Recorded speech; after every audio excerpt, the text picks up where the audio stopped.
انہوں نے فرمایا کہ حضرت سیدہ فاطمہ تو زہرا کا صدیق اکبر کے پاس جانا یہ ان کی اجتہادی رائے تھی، خطا کا لفظ بھی استعمال نہیں کیا، فرمایا یہ ان کی اجتہادی رائے تھی۔ صدیق اکبر رضی اللہ تعالیٰ عنہ نے خوبصورت جواب دیا، فرمایا جس طرح سرکار نے اس نظام کو چلایا ہے اس نظام کو ایسے ہی چلایا جائے گا۔ سیدہ فاطمہ تو زہرا رضی اللہ تعالیٰ عنہ خاموشی سے واپس تشریف لے گئے۔ یہ خام خواہ یہ مفتی ابو جعفر خان علیہ رحمت فرماتے ہیں اور اس طرح مولانا مدنی فرماتے ہیں کہ 90% بلکہ 95% تاریخ میں بعض چیزیں ختم کر دی گئی ہیں۔ یہ اسلام کے خلاف ایک سازش ہے،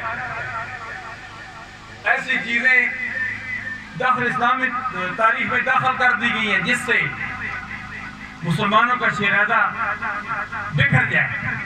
الحمدللہ اس مسلمانوں کے شیرازے کو جب جا کرنے کے لیے ہمارے علماء کرام فہم و فراست سے دین مصطفیٰ صلی اللہ علیہ وسلم کی تبلیغ کے لیے اپنے اپنے انداز میں کام کر رہے ہیں۔